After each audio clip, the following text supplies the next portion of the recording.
Hey everybody, it's me Jasmine and I pick my skin. So today I wanted to talk to you guys about how I process my aloe vera because if you've seen on my other videos, aloe vera is really important in my skincare routine for healing my wounds and helping me with scarring and dark marks. We'll get into the benefits later, but I really just wanted to show you guys how I actually cut and store my aloe vera. And also my neighbors are having their landscaping done and having like a shed built. So if you hear some banging and all of that stuff, I apologize, but it's been going on for like a week now and I need to get this video recorded before my leaf dies. Okay, so first I have, let me break that part off. First I have my aloe vera leaf, my knife, cutting board, and I have a bowl of cold water. So first what I'm going to do is I'm going to start with the spikes on the side. I'm going to carefully start cutting that off.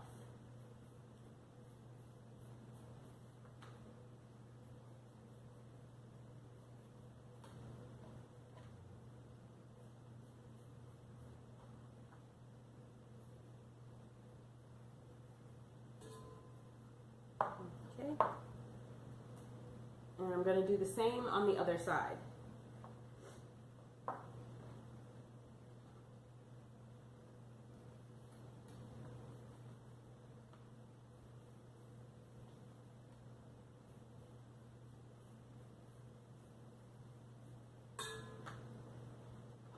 Okay, now that I have the sides cut off, I'm going to cut it at about here on the bottom part of this leaf right here.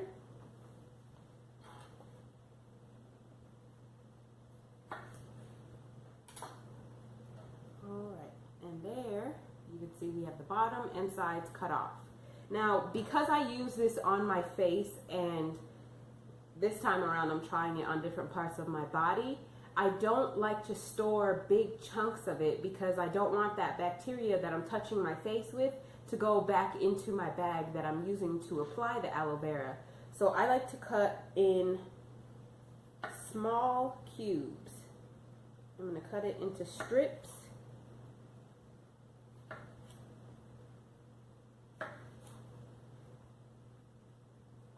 I like to make sure that I have only about a day or two's worth in each cube because I don't want to just continue spreading that bacteria all over my face. So I'm going to leave this tail end. I'm going to put that to the side. So then my strips, if you can see, they're about this long. This wasn't a very big aloe vera, but I really wanted to get this video out for you guys, so I couldn't wait until the grocery store had more. So most people, when they are processing aloe vera, they'll skin the entire thing and then cut it up into little pieces. But I find that that's more difficult to do it that way because if you look at the leaf, it is curved and some parts are flat, some parts are more juicy, and you end up losing a lot of the actual aloe vera plant if you try to skin the whole thing in the beginning. So that's why I cut it into smaller pieces first and then I skin it. So this first piece, I'm going to cut it into thirds because I've been cutting aloe vera for a while now, so I kind of know about how much plant I need for a day's use. And since I'm using this on my body this time around as well, I want just a little bit bigger squares. So here is about the size that I'm using. Oh, it's very slippery. Okay, so then what I'm going to do is I'm going to lay the curved side down first because the flat side will help me grip it. And I'm just going to slide my knife under that. And take that piece of skin off. I'm going to flip it over and do the flat side. Being very careful not to get your fingers cut.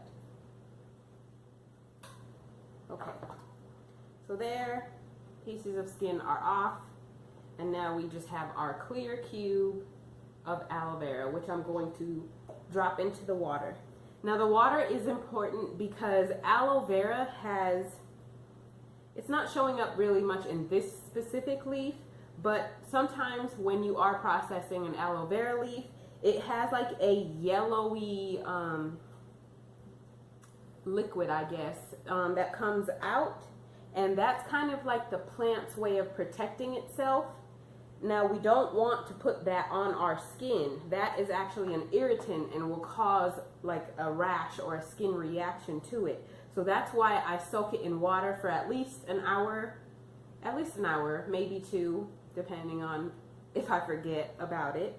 But yeah, it's very important to soak and rinse off your aloe vera leaf because you don't want to cause irritation on the areas that you're trying to heal.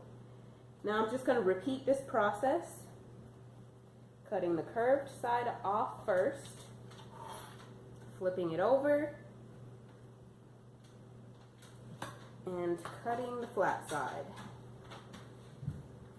Now as I move up the leaf, my long pieces, you know, they're getting shorter, if you can see that. So it just depends on the piece, you know, whether you're going to cut it into thirds or in half or anything like that. But once you start doing it more than once, you'll kind of get the hang of how big your pieces actually need to be.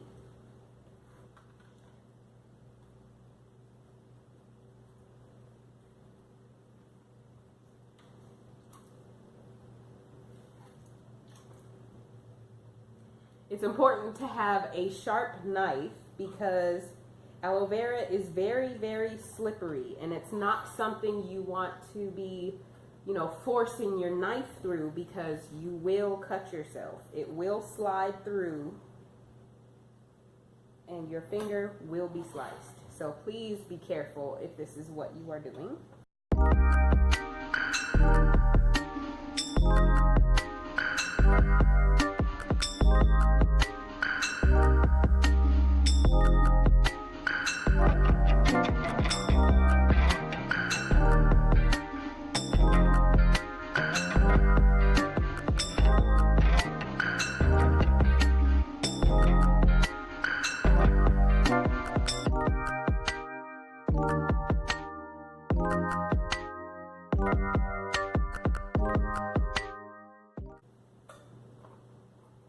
Okay, so that is the bulk of the plant. Now, when you get towards the end, the plant gets really, really thin, and a lot of the times, certain grocery stores, you know, they leave their aloe vera out forever, so it will be kind of pink in here. I don't really like to use those parts. I feel like the pink is the plant kind of going bad. So I do use these.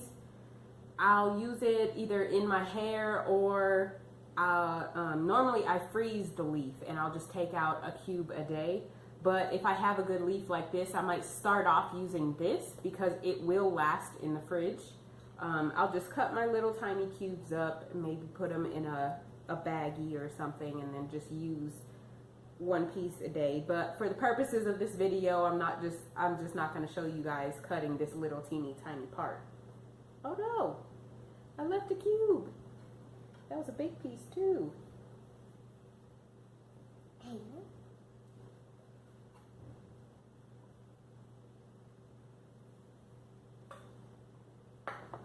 Okay, so now that I have all of that sliced up and it's all in the water, I'll come back in about a half an hour and kind of rinse it and change the water and let it soak for another 30 minutes because you really want to make sure, even though I can't see any, you really want to make sure that there is none of that yellowy fluid that comes out of the plant because it's terrible when it gets on your skin. It's a rash. It basically irritates your skin into a rash.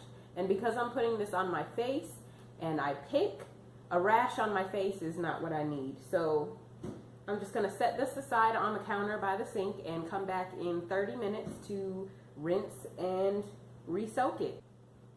Okay, so I am back after an hour and my aloe vera has been rinsed and soaking.